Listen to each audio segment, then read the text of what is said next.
ഭാരതത്തിന്റെ കനത്ത പ്രഹരത്തിൽ തകർന്നിരിക്കുകയാണ് പാകിസ്ഥാൻ. ഭാരതത്തിന്റെ പ്രത്യാക്രമണത്തിന് പുറമെ ആഭ്യന്തര കലാപത്തിൽ ആടിയുലഞ്ഞ് പാക് ഭരണകൂടം.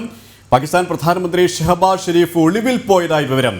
പാക് മുൻ പ്രധാനമന്ത്രി ഇമ്രാൻഖാന്റെ മോചനം ആവശ്യപ്പെട്ട് ഇമ്രാൻ അനുകൂലികൾ രംഗത്തെത്തി. അതേസമയം പാകിസ്ഥാന്റെ ഡ്രോൺ ആക്രമണങ്ങളെ ഭാരതം നിർവീര്യമാക്കി കഴിഞ്ഞു. പത്താൻകോട്ടിലടക്കം പാക് യുദ്ധവിമാനങ്ങൾ തകർത്തിട്ടു. അതേസമയം ഇതിന് പഞ്ചാബിൽ ജാഗ്രതാ നിർദ്ദേശം നൽകിയിട്ടുണ്ട്. അമൃത്സറിൽ സൈറൻ മുഴങ്ങി. ജനങ്ങൾ പരിഭ്രാന്തരാകേണ്ടതില്ലെന്നും പുറത്തേക്കുള്ള യാത്രകൾ ഒഴിവാക്കണമെന്നും അധികൃതർ നിർദ്ദേശം നൽകി. വിശദാംശങ്ങളുമായി ഡൽഹിയിൽ നിന്നും നന്ദഗോപൻ ചേരുകയാണ്. നന്ദൻ, എല്ലാ തരത്തിലും പാകിസ്ഥാന്റെ ആക്രമണത്തെ പ്രത്യാക്രമണത്തിലൂടെ നിഷ്പ്രഭമാക്കുന്ന കാഴ്ചയാണ് നമ്മൾ കണ്ടുകൊണ്ടിരിക്കുന്നത്. ഭാരതത്തിന്റെ ധീര സൈനികർ നാവിക ശക്തിയായാലും വ്യോമശക്തിയായാലും കരശക്തിയായി കഴിഞ്ഞാലും പാകിസ്ഥാന്റെ ഏത് ആക്രമണത്തെയും ഇല്ലാതാക്കുന്ന കാഴ്ച. എങ്കിലും അതിർത്തിയിൽ പ്രകോപനം തുടരുന്ന ഒരു സാഹചര്യം പാകിസ്ഥാന്റെ ഭാഗത്ത് നിന്നും ഉണ്ടായിക്കൊണ്ടിരിക്കുകയാണ്, ഇപ്പോഴും ആവർത്തിക്കുകയാണല്ലേ? സുരേഷ്, തീർച്ചയായിട്ടും ഇന്നലെ പാകിസ്ഥാനെ സംബന്ധിച്ചോളം ഉറക്കമില്ലാത്ത രാത്രിയായിരുന്നു എന്നുള്ളതാണ് പ്രത്യേകത.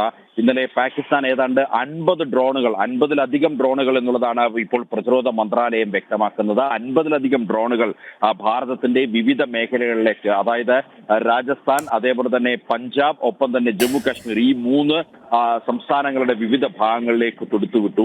എന്നാൽ ആ 50 ഡ്രോണുകളെയും ഭാരതം നിർവീര്യമാക്കി എന്നുള്ളതാണ്. ലൈൻ ഓഫ് കൺട്രോളിലും ഇന്റർനാഷണൽ ബോർഡറിലുമായിട്ടാണ് ഏതാണ്ട് 50-ലധികം ഡ്രോണുകൾ ഇവിടേക്ക് ഭാരതത്തെ ആക്രമിക്കുവാൻ വേണ്ടി പറന്നെത്തിയത്. അത് കൃത്യമായി, അതായത് ഉദ്ധംപൂർ, സാംബ, അതേപോലെ തന്നെ ജമ്മു, അഖ്നൂർ, അതേപോലെ തന്നെ നർഗോഡ, അതേപോലെ തന്നെ പത്താൻകോട്ട് ഏരിയ എന്നിങ്ങനെയുള്ള സ്ഥലങ്ങളിലേക്കായിരുന്നു കൂടുതലായും ഈ ഡ്രോണുകൾ എത്തിയിരുന്നത്. എന്നാൽ കൃത്യമായി ഭാരതം അതിനെ പ്രതിരോധിച്ചു. L-70 ഗൺസ് ഉപയോഗിച്ചുകൊണ്ട്, അതേപോലെ തന്നെ ZU 23mm ഗൺസ് ഉപയോഗിച്ചുകൊണ്ട്, അതേപോലെ തന്നെ ഷിൽക്ക സിസ്റ്റം ഉപയോഗിച്ചുകൊണ്ടൊക്കെ തന്നെ അതിനെ കൃത്യമായി പ്രതിരോധിക്കാൻ ഭാരതത്തിന് സാധിച്ചു എന്നുള്ളതാണ്. അത് മാത്രമല്ല, പ്രതിരോധം മാത്രമല്ല ഭാരതം നടത്തിയത്, കനത്ത തിരിച്ചടിയും ഭാരതം നടത്തിയിട്ടുണ്ട്. ഈ പാകിസ്ഥാന്റെ മിക്ക മേഖലകളിലേക്കും കൂടുതലായി മിസൈൽ വർഷം നടത്തി വലിയ കനത്ത നാശനഷ്ടമാണ് ഉണ്ടാക്കിയിരിക്കുന്നത്. പാകിസ്ഥാന്റെ വളരെ തന്ത്രപ്രധാനമായ മേഖല, അതേപോലെ തന്നെ വളരെ സുപ്രധാനമായ അല്ലെങ്കിൽ സാമ്പത്തിക സ്രോതസ് എന്നുകൂടി വിശേഷിപ്പിക്കാവുന്ന കറാച്ചി പോർട്ട്, അത് പൂർണ്ണമായും തകർന്നിരിക്കുകയാണ്. 1971 ഇന്ത്യ പാകിസ്ഥാൻ യുദ്ധം നടന്ന ആ കാലഘട്ടത്തിലാണ് സമാനമായ രീതിയിൽ കറാച്ചി എയർപോർട്ട് തകർന്നിരുന്നത്. ഇന്നിപ്പോൾ കഴിഞ്ഞ ദിവസം രാത്രിയിൽ INS വിക്രാന്തിൽ നിന്നും തൊടുത്ത മിസൈലുകളാണ് പ്രധാനമായും കറാച്ചി പോർട്ടിനെ പൂർണ്ണമായും തകർത്ത് തരിപ്പണമാക്കിയിരിക്കുന്നത്. അതേപോലെ തന്നെ വിവിധ മേഖലകളിൽ സമാനമായ രീതിയിലുള്ള ആക്രമണമാണ് ഭാരതം നടത്തിയിരിക്കുന്നത്. അതായത് അടിക്ക് തിരിച്ചടി എന്നുള്ള മാത്രമല്ല, കനത്ത തിരിച്ചടിയാണ് ഭാരതം നൽകിയിരിക്കുന്നത്. പ്രത്യേകിച്ച് അവിടുത്തെ പ്രധാനമന്ത്രിയുടെ വസതിക്ക് ഏതാനും കിലോമീറ്റർ അകലെ പോലും ഈ ബോംബ് വർഷങ്ങൾ ഉണ്ടായി എന്നുള്ളതാണ്. ഷെല്ലാക്രമണങ്ങൾ ഉണ്ടായി, മിസൈൽ ആക്രമണങ്ങൾ ഉണ്ടായി എന്നുള്ളതാണ് പ്രതിരോധ വൃത്തങ്ങൾ വ്യക്തമാക്കുന്നത്. അങ്ങനെ ഈ പ്രധാനമന്ത്രിയെ അവിടെ നിന്നും ബങ്കറിലേക്ക് മാറ്റി എന്നുള്ളതാണ്. നോക്കൂ, എത്ര വലിയ ഗതികേടാണ് പാകിസ്ഥാന്. ഒരു രാജ്യത്തിന്റെ പ്രധാനമന്ത്രിക്ക് അദ്ദേഹത്തിന്റെ ഔദ്യോഗിക വസതിയിൽ കിടന്ന് ഉറങ്ങാൻ കഴിയാത്ത അവസ്ഥയിലേക്ക് ഭാരതം എത്തിച്ചു എന്നുള്ളതാണ് യാഥാർത്ഥ്യം. മാത്രമല്ല, അവിടുത്തെ കരസേനാ മേധാവി ഇപ്പോൾ എവിടെയാണ് എന്നത് സംബന്ധിച്ച് യാതൊരുവിധ അറിവുമില്ല. ഇതിൽ ഏറ്റവും വളരെ സുപ്രധാനമായ കാര്യം, 5 പോർ വിമാനങ്ങൾ, പാകിസ്ഥാന്റെ 5 പോർ വിമാനങ്ങളാണ് ഭാരതം വെടിവെച്ചിട്ടത് എന്നുള്ളതാണ് അനൌദ്യോഗികമായി ലഭ്യമാകുന്ന വിവരങ്ങൾ. 2 പാകിസ്ഥാനി പൈലറ്റുമാർ ഇതിനോടകം തന്നെ ഭാരതത്തിന്റെ കസ്റ്റഡിയിലാണ്. അങ്ങനെ വലിയ രീതിയിലുള്ള പ്രത്യാക്രമണമാണ് ഈ പാകിസ്ഥാനിലേക്ക് കടന്നു ചെന്നുകൊണ്ട് ഭാരതം നടത്തിയത്. വലിയ രീതിയിലുള്ള ആർട്ടിലറി ഫയറിംഗ് ഉണ്ടായി. സാധാരണഗതിയിൽ ഇത്തരം ആർട്ടിലറി ഫയറിംഗ് ഉണ്ടാകുന്നത് ഭാരതത്തിന്റെ ജവാന്മാർക്ക് ശത്രുരാജ്യത്തിലേക്ക് കടന്നു ചെല്ലുവാനുള്ള അവസരം സൃഷ്ടിക്കുകയാണ് ആർട്ടിലറി ഫയറിംഗിലൂടെ ചെയ്യുക. അങ്ങനെ ഇന്നലെ ആർട്ടിലറി ഫയറിംഗും ഇന്നലെ ഉണ്ടായി എന്നുള്ളതാണ് ലഭ്യമാകുന്ന വിവരങ്ങൾ. അങ്ങനെ ആർട്ടിലറി ഫയറിംഗിലൂടെ പാകിസ്ഥാനിലേക്ക് ഭാരതത്തിന്റെ ജവാന്മാർ കടന്നു കയറി ആക്രമിച്ചു എന്നുള്ള വിവരങ്ങളാണ് ലഭ്യമാകുന്നത്. ഏതായാലും ഇതെല്ലാം തന്നെ സ്ഥിരീകരിക്കുവാൻ വേണ്ടി പ്രതിരോധ മന്ത്രാലയം അത് കൃത്യമായി തന്നെ വ്യക്തമാക്കണം. ഒരുപക്ഷെ ഇന്ന് രാവിലെ 10 മണിക്ക് പ്രതിരോധ മന്ത്രാലയം വാർത്താ സമ്മേളനം വിളിക്കുവാനുള്ള സാധ്യതകളാണ് കാണുന്നത്. ആ വാർത്താ സമ്മേളനത്തിൽ എന്തായിരുന്നു ഇന്നലെ രാത്രിയിൽ ഉണ്ടായത് എന്നത് സംബന്ധിച്ചിട്ടുള്ള വിവരങ്ങൾ ഒരുപക്ഷെ ഈ പ്രതിരോധ മന്ത്രാലയത്തിന് വ്യക്തമാക്കാൻ കഴിയും. ഏതായാലും ഭാരതം ശക്തമായ രീതിയിൽ തന്നെയാണുള്ള ആക്രമണമാണ് നടത്തിയത്. പാകിസ്ഥാൻ ഒരു തരത്തിലും പ്രതീക്ഷിക്കാത്ത രീതിയിലുള്ള ആക്രമണമാണ് ഇന്നലെ ഈ പാകിസ്ഥാന് മേൽ ഉണ്ടായത്. അത്ര ശക്തമായ രീതിയിൽ യഥാർത്ഥത്തിൽ ഭാരതത്തിന്റെ കലവറയിലുള്ള ആയുധങ്ങളൊന്നും ആവനാഴിയിലുള്ള ഒരു കാര്യമായ ആയുധങ്ങളൊന്നും തന്നെ പുറത്തെടുത്തിട്ടില്ല. നമ്മുടെ ബ്രിഹ്മോസ് മിസൈൽ എടുത്തിട്ടില്ല. അങ്ങനെ പല ആയുധങ്ങളും നമ്മൾ പുറത്തെടുത്തിട്ടില്ല എങ്കിൽ തന്നെയും വലിയ രീതിയിൽ നമുക്ക് പാകിസ്ഥാനെ ആക്രമിക്കാൻ കഴിഞ്ഞു. പാകിസ്ഥാൻ്റെ തന്ത്രപ്രധാനമായ പല മേഖലകളെയും നമുക്ക് തകർത്ത് തരിപ്പണമാക്കാൻ കഴിഞ്ഞു എന്നുള്ളതാണ്. അതിൽ ഏറ്റവും പ്രധാനം കറാച്ചി പോർട്ട് തന്നെയാണ്. കറാച്ചി പോർട്ട് 1971 നമ്മൾ ഒരിക്കൽ തകർത്തതാണ്. ഇന്നിപ്പോൾ കഴിഞ്ഞ ദിവസം രാത്രിയിൽ വീണ്ടും INS വിക്രാന്തിൽ നിന്നും തൊടുത്തുവിട്ട മിസൈൽ വർഷങ്ങൾ പൂർണ്ണമായും കറാച്ചി പോർട്ടിനെ തകർത്ത് തരിപ്പണമാക്കി എന്നുള്ളതാണ് ലഭ്യമാകുന്ന വിവരങ്ങൾ. അതേപോലെ തന്നെ ഇസ്ലാമാബാദിലടക്കം പാകിസ്ഥാന്റെ തലസ്ഥാനമായ ഇസ്ലാമാബാദിലടക്കം വലിയ നാശനഷ്ടങ്ങൾ ഉണ്ടായി എന്നുള്ള വിവരങ്ങളാണ് ലഭ്യമാകുന്നത്. നന്ദൻ പറഞ്ഞതുപോലെ തന്നെ ഭാരതത്തെ സംബന്ധിച്ചിടത്തോളം ആവനാഴിയിലെ ആയുധങ്ങളിൽ അസ്ത്രങ്ങളിൽ കാൽഭാഗം മാത്രമേ പുറത്തെടുത്തിട്ടുള്ളൂ. ഇനിയും പടക്കപ്പലുകൾ പടക്കോപ്പുകൾ അനവധിയാണ്. ഇപ്പോൾ തന്നെ പാകിസ്ഥാൻ പതറുന്ന കാഴ്ച, പകച്ചു നിൽക്കുന്ന കാഴ്ച. അതേസമയം പാകിസ്ഥാൻ അവനാഴിയിലെ എല്ലാ അസ്ത്രങ്ങളും ഉപയോഗിച്ചിട്ടും ഒന്നുപോലും ലക്ഷ്യം കാണാതെ ചിഹ്ന ഭിന്നമാകുന്ന ഒരവസ്ഥ. അതുകൊണ്ട് തന്നെ പാകിസ്ഥാൻ എന്ന് പറയുന്ന ആ രാജ്യത്തിന്, അതിൻ്റെ സൈനിക ശക്തിക്ക് എത്ര സമയം, എത്ര മണിക്കൂർ, എത്ര ദിവസം ഭാരതം എന്ന ലോകരാജ്യത്തിന് മുന്നിൽ പിടിച്ചു നിൽക്കാൻ സാധിക്കുമെന്നുള്ള ചോദ്യം തന്നെയല്ലേ ഇവിടെ പ്രസക്തമാകുന്നത്. ഒപ്പം പാകിസ്ഥാനെ സംബന്ധിച്ചിടത്തോളം ആഭ്യന്തര കലാപം, ആഭ്യന്തര പ്രശ്നങ്ങൾ, ബലൂച്ച് വിമോചന പോരാളികൾ പിടിച്ചെടുത്തിരിക്കുന്നു. ഇമ്രാൻഖാന്റെ അനുകൂലികൾ ഇസ്ലാമാബാദിൽ തെരുവിലിറങ്ങിയിരിക്കുന്നു. എവിടെയാണ് പാകിസ്ഥാൻ പ്രധാനമന്ത്രി എന്ന ചോദ്യത്തിന് ഉത്തരമില്ല. ഇവിടെയാണ് പാകിസ്ഥാന്റെ സൈനിക മേധാവി എന്ന കാര്യത്തിൽ ആ ചോദ്യത്തിനും ഉത്തരമില്ല. ഇങ്ങനെ എല്ലാം കൊണ്ടും കൂടുതൽ പ്രതിരോധത്തിലാകുന്ന ഒരവസ്ഥയിലേക്ക് പാകിസ്ഥാൻ എന്ന രാജ്യം മാറിക്കഴിഞ്ഞു അല്ലേ? സുരേഷ്, യഥാർത്ഥത്തിൽ ഭാരതത്തിൻ്റെ ആവനാഴിയിലുള്ള അസ്ത്രങ്ങളിൽ 1% പോലും പുറത്തെടുത്തിട്ടില്ല എന്നുള്ളതാണ് യാഥാർത്ഥ്യം. 0.5% 1% പോലും ഭാരതം പുറത്തെടുത്തിട്ടില്ല എന്നുള്ളതാണ് യാഥാർത്ഥ്യം. പാകിസ്ഥാനെ മുഴുവനായി പൂർണ്ണമായി നിലംപരിശാക്കാൻ, അല്ലെങ്കിൽ ആ രാജ്യത്തെ പൂർണ്ണമായും മരുഭൂമിയാക്കാൻ, തീഗോളമാക്കാൻ കഴിയുന്ന കെൽപ്പുള്ള ആയുധങ്ങൾ ഭാരതത്തിൻ്റെ പക്കലുണ്ട്. എന്നാൽ ആ ആയുധങ്ങളൊന്നും തന്നെ ഭാരതം തൊടുത്തില്ല എന്നുള്ളത് യാഥാർത്ഥ്യമാണ്. എപ്പോഴും മനുഷ്യത്വത്തിന് വില നൽകുന്നവരാണ് ഭാരതീയർ. ധർമ്മത്തിലൂന്നിയുള്ളതാണ് ഭാരതീയരുടെ പ്രവർത്തനങ്ങൾ. ആ ധാർമ്മിക ബോധം യുദ്ധത്തിലും കാണിക്കുമെന്നുള്ള കാര്യത്തിൽ തർക്കമില്ല. അതുകൊണ്ട് തന്നെയാണ് ഓപ്പറേഷൻ സിന്ദൂർ വളരെ പ്രധാനമാണ്. ഓപ്പറേഷൻ സിന്ദൂർ നടത്തിയപ്പോൾ ഒരു സാധാരണക്കാരെയും, ഒരു പാകിസ്ഥാൻ പൗരനെയോ അല്ലെങ്കിൽ അവൻ്റെ സ്വത്തുവകകളെയോ ഒന്നും തന്നെ നശിപ്പിക്കാൻ ഭാരതം തുനിഞ്ഞില്ല. അതേപോലെ തന്നെ പാകിസ്ഥാൻ ശത്രു രാജ്യമായിരുന്നിട്ട് കൂടിയും അവരുടെ സൈനിക ശേഷിയെ തകർക്കുവാൻ വേണ്ടി ഭാരതം ശ്രമിച്ചില്ല. മറിച്ച് 9 കേന്ദ്രങ്ങൾ, ആ 9 കേന്ദ്രങ്ങളും ഭീകരവാദികളുടെ വിളനിലമായിരുന്നു. ഭീകരവാദികളുടെ അവരുടെ ആസ്ഥാന കേന്ദ്രങ്ങളാണ് തകർത്തത് എന്നുള്ളതാണ് ശ്രദ്ധേയം. 21 കേന്ദ്രങ്ങൾ ഭാരതം ഉന്നം വെച്ചു, 9 കേന്ദ്രങ്ങളിൽ ഭാരതം അടിച്ചു. അതുമാത്രമാണ് ഭാരതം ചെയ്തത്. മറിച്ച് തിരിച്ചിങ്ങോട്ട് 15 ഡ്രോണുകൾ അയച്ചുകൊണ്ടായിരുന്നു പാകിസ്ഥാൻ പ്രതികാരം വീട്ടാൻ ശ്രമിച്ചത്. എന്നാൽ 25 ഡ്രോണുകൾ തിരിച്ചയച്ച് ഭാരതം പ്രത്യാക്രമണം നടത്തി.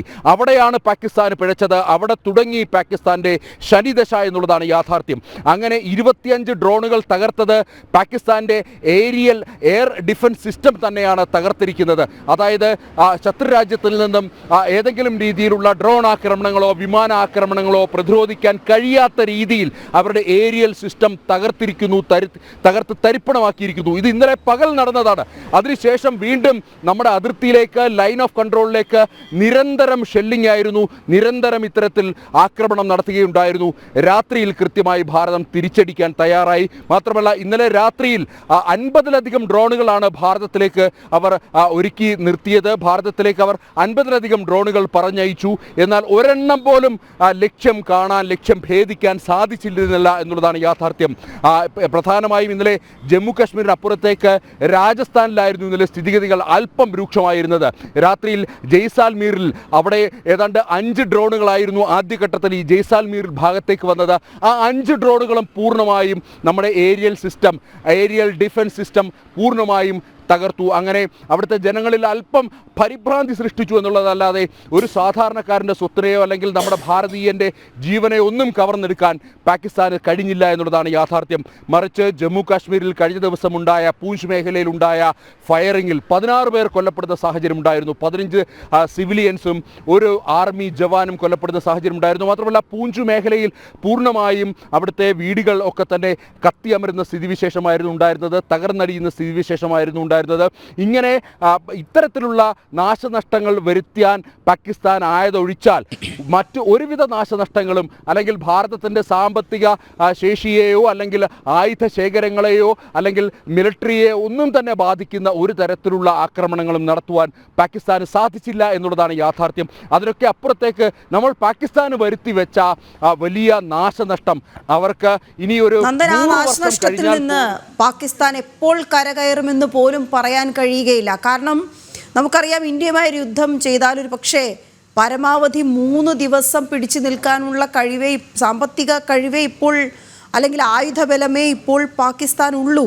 അത് നമുക്ക് കൃത്യമായി അറിയാം. എന്തുകൊണ്ടാണ് അവർക്കത് മനസ്സിലാകാത്തതെന്നുള്ളതാണ്. ഇത് മാത്രമല്ല, കടം കയറി മുടിഞ്ഞു നിൽക്കുന്നൊരു രാജ്യമാണ്. ഒരു യുദ്ധം താങ്ങാൻ ആ രാജ്യത്തിന് കഴിയില്ല.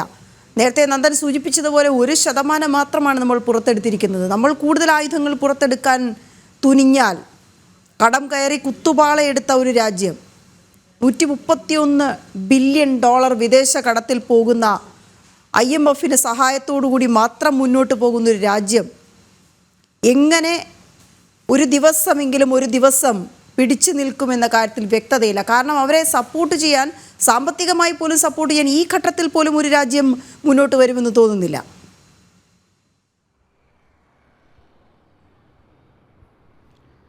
വീണ, നമ്മുടെ മലയാള നാട്ടിൽ പറയുന്ന ഒരു പഴഞ്ചൊല്ലുണ്ട്, വിനാശകാലേ വിപരീത ബുദ്ധി എന്നുള്ളത്. അതുതന്നെയാണ് യഥാർത്ഥത്തിൽ പാകിസ്ഥാന് സംഭവിച്ചത്. പാകിസ്ഥാൻ ഭാരതത്തെ ഒന്ന് ഞോണ്ടി ഭാരതം കയറി തിരിച്ച് മാന്തി. അതുതന്നെയാണ് സംഭവിച്ചിരിക്കുന്നത്. കഴിഞ്ഞ രാത്രികളിൽ പൂർണ്ണമായും കാണാൻ കഴിഞ്ഞത് ആ ചിത്രങ്ങളായിരുന്നു. വീണ സൂചിപ്പിച്ച പോലെ തന്നെ സാമ്പത്തികമായി അവിടുത്തെ പൗരന്മാർക്ക് റേഷൻ നൽകാൻ വകയില്ലാത്ത രാജ്യമാണ് പാകിസ്ഥാനുള്ളത്. അവിടുത്തെ സർക്കാർ ഉദ്യോഗസ്ഥർക്ക് ശമ്പളം നൽകാൻ കഴിയില്ല. അവിടുത്തെ സർക്കാർ വാഹനങ്ങൾക്ക് ഇന്ധനം നിറയ്ക്കാൻ കഴിവില്ലാത്ത രാജ്യമാണ് പാകിസ്ഥാൻ. അതേസമയം ഇത്തരം തീവ്രവാദികളെ അടവെച്ച് വിരിയിച്ച് ഭാരതത്തിൻ്റെ മണ്ണിലേക്ക് കടത്തിവിട്ടുകൊണ്ട് ഇവിടെ മത തീവ്രവാദം നടത്തുവാൻ വേണ്ടിയുള്ള ശ്രമം അത് എക്കാലവും അവർ നടത്തിയിരുന്നു എന്നുള്ളതാണ് യാഥാർത്ഥ്യം. അതിൻ്റെ ഭാഗമായാണ്, അത്തരം തീവ്രവാദ ശ്രമങ്ങളുടെ ഭാഗമായാണ് നമുക്കറിയാം ബൈസരൻ വാലിയിൽ 26 പേരെ കൂട്ടക്കുരുതി നടത്തിയ സംഭവം. അതും മതത്തിൻ്റെ പേരിലായിരുന്നു എന്നുള്ളതാണ് ശ്രദ്ധേയം. അവരോട് കലീമ ചൊല്ലാൻ ആവശ്യപ്പെടുന്നു. അവർ ഹിന്ദുവാണെന്ന് മനസ്സിലാക്കി മുസ്ലിം അല്ല എന്ന് തിരിച്ചറിഞ്ഞുകൊണ്ട് അവരെ വെടിവെച്ചു കൊല്ലുന്നത്. അപ്പോഴൊക്കെ ഈ പാകിസ്ഥാനും അതേപോലെ തന്നെ ഇത്തരം ഭീകരവാദ സംഘടനകളും ലക്ഷ്യം വെച്ചിരുന്നത് ഭാരതത്തിൽ വലിയ വർഗീയ കലാപമുണ്ടാകും, ഇതിനെ തുടർന്ന് ഹിന്ദു മുസ്ലിം സംഘർഷം എല്ലാ സംസ്ഥാനങ്ങളിലും ഉണ്ടാകും. ക്ഷമിക്കണം. അത്തരത്തിൽ ഭാരതത്തിൻ്റെ സാമ്പത്തിക ശക്തിയെയും അല്ലെങ്കിൽ ഭാരതത്തെ ആകമാനവും ആ രീതിയിൽ തകർക്കാൻ സാധിക്കുമെന്നുള്ളൊരു വിലയിരുത്തൽ അല്ലെങ്കിൽ അത്തരം ഒരു നീക്കത്തിൻ്റെ ഭാഗമായിരുന്നു മതം ചോദിച്ചുകൊണ്ടുള്ള ഇത്തരം ഭീകരവാദ ആക്രമണം ബൈസരൻ വാലിയിൽ നടന്നത്. എന്നാൽ അവിടെയും ഈ പാകിസ്ഥാന് പിഴച്ചു. ഇതുമായി ബന്ധപ്പെട്ട് ആരും തന്നെ തെരുവിലിറങ്ങി പ്രതിഷേധിക്കുവാനോ അല്ലെങ്കിൽ അത്തരത്തിൽ ഒരു മുസൽമാൻ്റെ വീടിന് നേരെയോ അല്ലെങ്കിൽ അവർക്ക് നേരെയോ ആക്രമണം നടത്താൻ ഒരു ഹൈന്ദവ സംഘടനകളും ഒരു ഹൈന്ദവ വിശ്വാസിയും തയ്യാറായിരുന്നില്ല എന്നുള്ളതാണ് ശ്രദ്ധേയം. മറിച്ച് വീണ്ടും ആ പെഹൽഗാമിൽ നടന്ന ഭീകരാക്രമണം അതിന് കൃത്യമായി ഭാരതം മറുപടി ചോദിച്ചു. അതിന് ഭാരതത്തിൻ്റെ കടമയായിരുന്നു, കർത്തവ്യമായിരുന്നു, ഭാരതത്തിൻ്റെ ധർമ്മമായിരുന്നു. ഭാരതത്തിലെ 140 കോടി ജനങ്ങളും അത് ആഗ്രഹിച്ചിരുന്നു എന്നുള്ളതാണ് യാഥാർത്ഥ്യം. ആ ആഗ്രഹം കഴിഞ്ഞ ദിവസം ഓപ്പറേഷൻ സിന്ദൂറിലൂടെ അത് സാധ്യമാക്കി. അപ്പോഴും ഞാൻ നേരത്തെ സൂചിപ്പിച്ച പോലെ തന്നെ പാകിസ്ഥാൻ്റെ മറ്റ് മേഖലകളിലേക്കൊന്നും കടന്നു ചെല്ലാൻ, അവിടുത്തെ സാധാരണക്കാരനെ ബാധിക്കുന്ന രീതിയിലുള്ള യാതൊരുവിധ നടപടികളും ഭാരതത്തിൻ്റെ ഭാഗത്തുനിന്നും ഉണ്ടായില്ല. മറിച്ച് അവർ ഭാരതത്തോട് കാണിച്ചത് 15 ഡ്രോണുകൾ അയച്ചുകൊണ്ട് ഭാരതത്തിൻ്റെ തന്ത്രപ്രധാനമായ മേഖലകൾ, ജമ്മു ആണെങ്കിലും ശ്രീനഗർ ആണെങ്കിലും പത്താൻകോട്ട് ആണെങ്കിലും നമ്മുടെ നോർത്തേൺ കമാൻഡ് ഇരിക്കുന്ന ഉദ്ധംപൂർ ആണെങ്കിലും അടക്കം അവിടെ ഡ്രോൺ ഉപയോഗിച്ചുകൊണ്ട് പൂർണ്ണമായും നശിപ്പിക്കുവാൻ വേണ്ടിയുള്ള തിരക്കിലായിരുന്നു, അല്ലെങ്കിൽ അത്തരം തീരുമാനമായിരുന്നു പാകിസ്ഥാൻ ഉണ്ടായിരുന്നത്. എന്നാൽ അതെല്ലാം തന്നെ നമ്മുടെ ഏരിയൽ ഡിഫൻസ് സിസ്റ്റം മുഴുവനായി നശിപ്പിച്ച് ഇല്ലാതാക്കി. നമ്മൾ സുദർശന ചക്രം എന്ന് പേരിട്ടിരിക്കുന്ന S-400 റഷ്യയിൽ നിന്നും നമ്മൾ വാങ്ങിയ ആ മിസൈൽ സിസ്റ്റം അത് പൂർണ്ണമായും ഇത്തരം സംവിധാനങ്ങളെ മുഴുവൻ തരിപ്പണമാക്കി എന്നുള്ളതാണ് യാഥാർത്ഥ്യം. പിന്നീട് പാകിസ്ഥാൻ കണ്ടത് ഭാരതം നടത്തിയ ആക്രമണ പരമ്പരയായിരുന്നു. പിന്നീട് ഒന്നും ആലോചിക്കാൻ നിന്നില്ല. കാരണം ഭാരതത്തിൻ്റെ പ്രധാനമന്ത്രിയും അതേപോലെ തന്നെ ആഭ്യന്തരമന്ത്രിയും കൃത്യമായ നിർദ്ദേശം നൽകിയിട്ടുണ്ട്. 3 സൈനിക മേധാവിമാരെയും, കര നാവിക വ്യോമ സൈനിക മേധാവിമാരെ 3 പേരെയും വിളിച്ചിരുത്തി ചർച്ച ചെയ്തത് പ്രധാനമായും നരേന്ദ്രമോദി വ്യക്തമാക്കിയത് ഡൽഹിയിൽ നിന്നും ഇനി ഒരു ഉത്തരവ് വരാൻ കാത്തിരിക്കേണ്ട, പൂർണ്ണ സ്വാതന്ത്ര്യം ഈ 3 സേനാ വിഭാഗങ്ങൾക്കും നൽകിയിരിക്കുന്നു. നിങ്ങൾക്കടിക്കാം, നിങ്ങൾക്ക് തീരുമാനിക്കാം. എവിടെ തുടങ്ങണം എവിടെ അവസാനിപ്പിക്കണം എന്നുള്ളത് നിങ്ങൾക്ക് തീരുമാനിക്കാം എന്നുള്ള രീതിയിൽ പൂർണ്ണ സ്വാതന്ത്ര്യം 3 സൈനിക വിഭാഗങ്ങൾക്കും നൽകി. ആ സ്വാതന്ത്ര്യത്തിന് മേൽ അല്ലെങ്കിൽ ആ സ്വാതന്ത്ര്യം ഉൾക്കൊണ്ടുകൊണ്ട് കൃത്യമായ യഥാസമയത്ത് തന്നെ 3 സൈനിക വിഭാഗവും സംയുക്തമായി ചേർന്ന് അടിച്ചു എന്നുള്ളതാണ് കൃത്യമായി നമുക്ക് വിലയിരുത്താൻ സാധിച്ചത്. അതിൻ്റെ ഒരു നേർചിത്രമാണ് കഴിഞ്ഞ ദിവസം രാത്രിയിൽ നമ്മൾ കണ്ടത്. INS വിക്രാന്ത് പല രീതിയിൽ ആദ്യം ഒരുപക്ഷെ പാകിസ്ഥാൻ കണക്ക് കൂട്ടിയത് ഭാരതത്തിൻ്റെ പടക്കപ്പലുകൾ ഈ അറബിക്കടലിലൊക്കെ നങ്കൂരമിട്ട് കിടക്കുകയാണ്, സ്വാഭാവികമായും ഇത്തരമൊരു ഓപ്പറേഷൻ ആയിരിക്കും ഉണ്ടാകുക, ഏതെങ്കിലും ഒരു വെസലിൽ നിന്നും ഒരു ഓപ്പറേഷൻ ആയിരിക്കും ഉണ്ടാകുക എന്നുള്ളതാണ്. പടക്കപ്പലുകളുടെ കാര്യം പറയുമ്പോഴാണ് നമുക്കിപ്പോൾ സ്ക്രീനിൽ കാണുന്ന INS വിക്രാന്ത് കറാച്ചി തുറമുഖത്തെ അമ്പേ തകർത്ത് വിട്ട മിസൈലുകളുടെ ശരവർഷം നടത്തിയ നമ്മുടെ കൊച്ചി കപ്പൽശാലയിൽ നിന്ന് പോയ INS വിക്രാന്ത് ഇപ്പോൾ നമ്മുടെ അഭിമാനമായി മാറിയിരിക്കുകയാണ്. ദൃശ്യങ്ങളിൽ ആ കപ്പലിൻ്റെ ഇതാണ് നമ്മളിപ്പോൾ കണ്ടുകൊണ്ടിരിക്കുന്നത്. നന്ദൻ,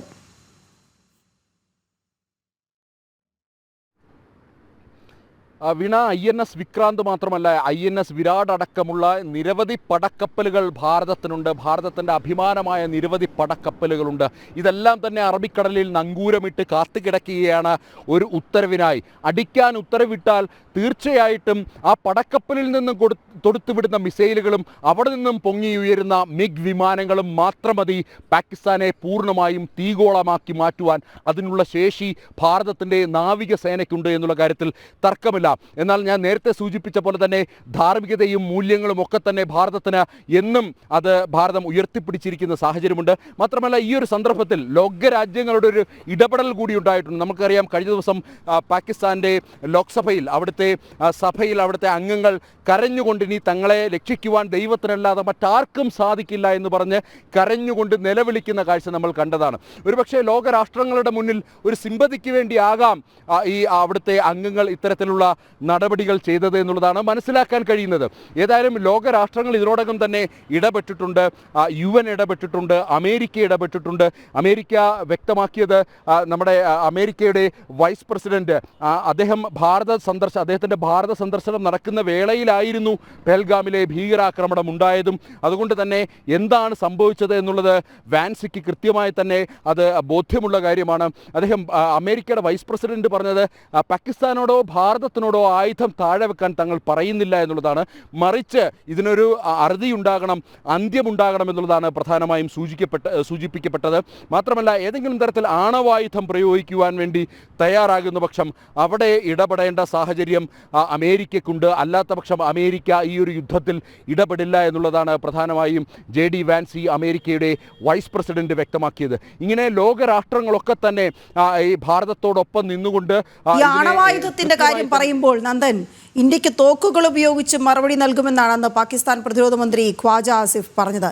ഇതുപോലുള്ള ഭീഷണികൾ നേരത്തെയും പാകിസ്ഥാന് നേരെ ഉണ്ടായിട്ടുള്ളപ്പോഴെല്ലാം അത് നേരിടാൻ രാജ്യത്തിന് അറിയാമെന്നൊക്കെ പറഞ്ഞ് വലിയ അവകാശവാദങ്ങളായിരുന്നു ആദ്യഘട്ടത്തിൽ മുഴക്കിയത്. അന്ന് വേണ്ടി വന്നാൽ ആണവായുധം വരെ ഉപയോഗിക്കുമെന്നൊക്കെ ഖ്വാജ വീരവാദം മുഴക്കി. പക്ഷേ ഓപ്പറേഷൻ സിന്ദൂറിൻ്റെ ആദ്യത്തെ അടി കിട്ടിയപ്പോൾ തന്നെ ജനങ്ങളുടെ ജീവൻ സംരക്ഷിക്കേണ്ടതുണ്ട്, തുടരാക്രമണങ്ങൾ ഉണ്ടാകരുതെന്നൊക്കെ പറഞ്ഞ് അഭ്യർത്ഥിക്കുന്ന സാഹചര്യവും ഉണ്ടായി.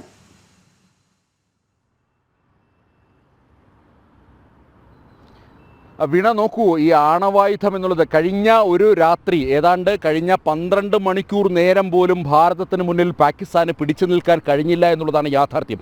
മാത്രമല്ല പാകിസ്ഥാന് പക്കൽ ആണവായുധമുണ്ട്. പ്രധാനമന്ത്രി നരേന്ദ്രമോദി അത് സംബന്ധിച്ച് വ്യക്തമാക്കിയതാണ്. നമ്മുടെ കയ്യിലിരിക്കുന്ന ആണവായുധം നമ്മൾ ദീപാവലിക്ക് പൊട്ടിക്കാൻ വെച്ചിരിക്കുന്നതല്ല എന്നുള്ള കൃത്യമായ മറുപടിയും ഭാരതത്തിൻ്റെ പ്രധാനമന്ത്രി നൽകി. പിന്നല്ല ഇതിനെല്ലാം ഉപരി പാകിസ്ഥാൻ ആണവായുധം പ്രയോഗിക്കണമെന്ന് ചിന്തിച്ചു തുടങ്ങുന്ന ആ സന്ദർഭത്തിൽ ഭാരതം അതിനെ നിർവീര്യമാക്കുവാനുള്ള ശേഷി ഭാരതത്തിനുണ്ട് എന്നുള്ളതാണ് യാഥാർത്ഥ്യം. അതിനുള്ള ആയുധശേഖരം ഭാരതത്തിനുണ്ട്. ഭാരതത്തിൻ്റെ കലവറയിൽ ഇതിനൊക്കെ അപ്പുറത്തേക്ക് അവർ ചിന്തിക്കുന്ന സമയത്ത്, ആണവായുധം പ്രയോഗിക്കണമെന്ന് ചിന്തിച്ചു തുടങ്ങുന്ന സമയത്ത് തിരിച്ചടിക്കുവാനുള്ള ശേഷിയും ആയുധവും ആൾബലവും ഭാരതത്തിനുണ്ട് എന്നുള്ളതാണ് യാഥാർത്ഥ്യം. ഇതിൽ മറ്റൊരു പ്രധാനപ്പെട്ട കാര്യം, പാകിസ്ഥാൻ്റെ ഇത്തരമൊരു പ്രസ്താവന അത് ലോകരാജ്യങ്ങളുടെ ശ്രദ്ധയിൽപ്പെട്ടു എന്നുള്ളതാണ്. അതുകൊണ്ട് തന്നെയാണ് ലോകരാജ്യങ്ങൾ ഭാരതത്തോടൊപ്പം ഒന്നുകൂടി ഉറച്ച് ദൃഢമായി നിൽക്കുവാൻ കാരണം. ആണവായുധം തുടക്കത്തിൽ തന്നെ പാകിസ്ഥാന്റെ ഭാഗത്തുനിന്നും വാവിട്ട വാക്കുണ്ടായി, തങ്ങളുടെ പക്കൽ ആണവായുധമുണ്ട്, ആണവായുധം എടുത്ത് പ്രയോഗിക്കുമെന്ന്. ഇത് ലോകരാജ്യങ്ങളുടെ ശ്രദ്ധയിൽപ്പെട്ടു. എത്രമാത്രം ഭീകരമാണ് പാകിസ്ഥാന്റെ ചിന്തകളും അവരുടെ പ്രവൃത്തിയുമെന്ന് ലോകരാജ്യങ്ങൾ വിലയിരുത്തി. മാത്രമല്ല നമുക്കറിയാം, ഈ ഇസ്ലാമിക തീവ്രവാദത്തിന്റെ ഇരകളാണ് പല ഇസ്ലാമിക രാഷ്ട്രങ്ങൾ എന്നുള്ളതും യാഥാർത്ഥ്യമാണ്. ഒരു സമയത്ത് ഖത്തറായിരുന്നു തീവ്രവാദത്തിന് ഏറ്റവും അധികം ഫണ്ടിങ് നൽകിയിരുന്ന രാജ്യം. പക്ഷേ കഴിഞ്ഞ ദിവസം ഖത്തറിന്റെ അമീർ ഭാരതത്തിന്റെ പ്രധാനമന്ത്രി നരേന്ദ്രമോദിയെ വിളിച്ച് പൂർണ്ണ പിന്തുണയാണ് അറിയിച്ചത്. ആഗോള ഭീകരവാദത്തിനെതിരെ ഭാരതം നടത്തുന്ന ചെറുത്തുനിൽപ്പിനും പോരാട്ടത്തിനും ലോകരാഷ്ട്രങ്ങൾ ഒന്നാകെ, അത് അമേരിക്കയാണേലും റഷ്യയാണേലും ഉക്രൈനാണേലും അങ്ങനെ തുടങ്ങി ലോകരാഷ്ട്രങ്ങൾ ഒന്നാകെ ഭാരതത്തിൻ്റെ പിന്നിൽ അണിനിരന്ന് ഭാരതത്തോടൊപ്പം ചേർന്ന് നിന്ന് പോരാടാൻ തയ്യാറാണ്. അതുകൊണ്ട് തന്നെയാണ് ഈ ലോകരാഷ്ട്രങ്ങളുടെ മുഴുവൻ പിന്തുണ ഭാരതത്തിന് ലഭിച്ചത് എന്നുള്ളതാണ് യാഥാർത്ഥ്യം. ഇതിനൊക്കെ അപ്പുറത്തേക്ക് ഭാരതം മുന്നിലേക്ക് വെക്കുന്ന ഒരു ആശയമുണ്ട്. അതായത് തീവ്രവാദത്തെ അല്ലെങ്കിൽ ഭീകരവാദത്തെ ഈ ആഗോളതലത്തിൽ മുഴുവൻ രാജ്യങ്ങളിൽ നിന്നും തുടച്ചു നീക്കണമെന്നുള്ളത്. ആ ആശയം ലോകരാജ്യങ്ങൾ ഇരുകൈയോടുകൂടിയാണ് സ്വീകരിച്ചത്, ഇരു കരങ്ങളോടുകൂടിയാണ് സ്വീകരിച്ചത്. അതുകൊണ്ട് തന്നെ പാകിസ്ഥാൻ്റെ ഒരു തരത്തിലുള്ള ഭീഷണികളും വിലപ്പോവില്ല എന്നുള്ളതാണ് യാഥാർത്ഥ്യം. നിലവിലിപ്പോൾ പാകിസ്ഥാനോടൊപ്പം ചൈനയും തുർക്കിയും മാത്രമാണുള്ളത്. ചൈന നൽകിയ ആയുധമാണ് പാകിസ്ഥാൻ നമുക്ക് നേരെ പ്രയോഗിച്ചത്. എന്നാൽ അതൊന്നും ലക്ഷ്യം ഭേദിക്കാൻ സാധിച്ചില്ല എന്നുള്ളതാണ് യാഥാർത്ഥ്യം. ഒരു തരത്തിലും നമ്മളെ മുറിവേൽപ്പിക്കുവാനോ നമ്മുടെ ആയുധ ശേഖരങ്ങൾ നഷ്ടപ്പെടുത്തുവാനോ നമ്മുടെ ആൾബലം കുറയ്ക്കുവാനോ അല്ലെങ്കിൽ നമ്മുടെ ഏതെങ്കിലും തരത്തിൽ നമ്മുടെ തന്ത്രപ്രധാനമായ സ്ഥലങ്ങൾ ആക്രമിക്കുവാനോ ചൈനയുടെ ആയുധങ്ങൾക്ക് കഴിഞ്ഞില്ല എന്നുള്ളതാണ് യാഥാർത്ഥ്യം. യഥാർത്ഥത്തിൽ ചൈന നടത്തിയത് ഒരു പരീക്ഷണമാണ്, പാകിസ്ഥാനിലൂടെ നടത്തിയത് ഒരു പരീക്ഷണമാണ് എന്നുള്ളതാണ് നയതന്ത്ര വിദഗ്ധരും മറ്റും ചൂണ്ടിക്കാണിക്കുന്നത്. ചൈനയുടെ പക്കലുള്ള ആയുധം അത് ഏത് രീതിയിൽ പ്രവർത്തിക്കുമെന്ന് അല്ലെങ്കിൽ അത് ഏത് രീതിയിൽ പ്രയോജനപ്പെടുത്താമെന്നുള്ള ഒരു പരീക്ഷണം പാകിസ്ഥാനിലൂടെ നടത്തി എന്നുള്ളതാണ് ഇപ്പോൾ നയതന്ത്ര വിദഗ്ധരും മറ്റും ചൂണ്ടിക്കാണിക്കുന്നത്. അതേസമയം തന്നെ ആ ഒരു പരീക്ഷണം പൂർണ്ണമായും അമ്പെ പരാജയപ്പെട്ടു എന്ന് വേണം വിലയിരുത്തുവാൻ. നേരത്തെ സൂചിപ്പിച്ച പോലെ തന്നെ ഒരു ഡ്രോണും ഈ മണ്ണിലേക്ക് കടന്നു വന്ന് ഒരു സ്ഫോടനം നടത്തുവാൻ അവർക്ക് സാധിച്ചില്ല. പാകിസ്ഥാന്റെ 5 വിമാനങ്ങളാണ് തകർത്തിട്ടിരിക്കുന്നത്. 2 പൈലറ്റുമാർ ഇപ്പോൾ നിലവിൽ ഭാരതത്തിന്റെ കസ്റ്റഡിയിലുണ്ട് എന്നുള്ളതാണ് യാഥാർത്ഥ്യം. ഇതെല്ലാം സ്ഥിരീകരിക്കാത്ത വിവരങ്ങളാണെങ്കിൽ കൂടിയും ഇതെല്ലാം വരും മണിക്കൂറുകളിൽ ഒരുപക്ഷേ പ്രതിരോധ മന്ത്രാലയം വാർത്താ സമ്മേളനം വിളിച്ച്, കഴിഞ്ഞ ദിവസം നമുക്കറിയാം 2 വനിതാ, ഒരു കേണലും അതേപോലെ തന്നെ ഒരു വിംഗ് കമാൻഡറും അടക്കമുള്ള 2 വനിതാ ഉദ്യോഗസ്ഥരായിരുന്നു ഇക്കാര്യങ്ങൾ വിവരിച്ചത്. ഒപ്പം തന്നെ ഭാരതത്തിൻ്റെ വിദേശകാര്യ സെക്രട്ടറി വിക്രം മിശ്രയും ഈ വാർത്താ സമ്മേളനത്തിൻ്റെ ഭാഗമായി ഉണ്ടായിരുന്നു. ഇന്നും സമാനമായ രീതിയിലുള്ള വാർത്താ സമ്മേളനം ഉണ്ടാകാനുള്ള സാധ്യതയുണ്ട്. ഏതായാലും സ്ഥിതിഗതികൾ കഴിഞ്ഞ ദിവസം രാത്രിയിൽ തന്നെ പ്രധാനമന്ത്രി കാര്യങ്ങളൊക്കെ തന്നെ വിലയിരുത്തിയിരുന്നു. ചീഫ് ഓഫ് ഡിഫൻസ് സ്റ്റാഫിനെ വിളിച്ചു വരുത്തി എന്താണ് ഇപ്പോൾ നിലവിലെ സ്ഥിതിവിശേഷം എന്നുള്ളത് ഭാരതത്തിൻ്റെ പ്രധാനമന്ത്രി ആരാഞ്ഞു. ഇതിനെല്ലാം ഉപരി ഹോം മിനിസ്റ്റർ വിവിധ അർദ്ധസൈനിക വിഭാഗങ്ങളെ, അതിർത്തിയിലേക്കുള്ള ITBP, അതേപോലെ തന്നെ BSF, ആസാം റൈഫിൾസ്, CRPF അടക്കമുള്ള അർദ്ധസൈനിക വിഭാഗങ്ങളുടെ DG-മാരെ വിളിച്ചു വരുത്തി സ്ഥിതിഗതികൾ വിലയിരുത്തി. സെൻട്രൽ ഇൻഡസ്ട്രിയൽ സെക്യൂരിറ്റി ഫോഴ്സിൻ്റെ DG-യെ വിളിച്ചു വരുത്തി രാജ്യത്തെ മുഴുവൻ എയർപോർട്ടുകളുടെയും സുരക്ഷ കർശനമാക്കുവാൻ വേണ്ടിയുള്ള നിർദ്ദേശം നൽകി. അങ്ങനെ ഒരു ഭാഗത്ത് പാകിസ്ഥാനിലെ പ്രധാനമന്ത്രിയും മന്ത്രിമാരും അല്ലെങ്കിൽ വെല്ലുവിളിച്ച മന്ത്രിമാരൊക്കെ തന്നെ ബങ്കറിനുള്ളിൽ ഒളിക്കുമ്പോൾ, ഇവിടെ ഭാരതത്തിൻ്റെ പ്രധാനമന്ത്രിയും മറ്റു മന്ത്രിമാരും അവരവരുടെ വകുപ്പുകളിൽപ്പെട്ട ഉന്നത ഉദ്യോഗസ്ഥരെ വിളിച്ചു വരുത്തി കൃത്യമായ വിലയിരുത്തലുകൾ നടത്തുകയാണ് എന്നുള്ളതാണ് യാഥാർത്ഥ്യം. ഏതായാലും ഭാരതം ഇപ്പോൾ അതീവ സുരക്ഷയിൽ തന്നെയാണ്. ഏത് തരത്തിലുള്ള കാര്യം, ചതി എന്നുള്ളത് പാകിസ്ഥാനികളുടെ രക്തത്തിൽ അലിഞ്ഞു ചേർന്നിരിക്കുന്ന കാര്യമാണ്. അതുകൊണ്ട് തന്നെ ഭാരതം ഏത് രീതിയിലുള്ള ചതിയും പ്രതീക്ഷിക്കുന്നുണ്ട്. ഏത് ആക്രമണത്തെയും നേരിടാൻ ഭാരതം തയ്യാറാണ് എന്നുള്ളതാണ്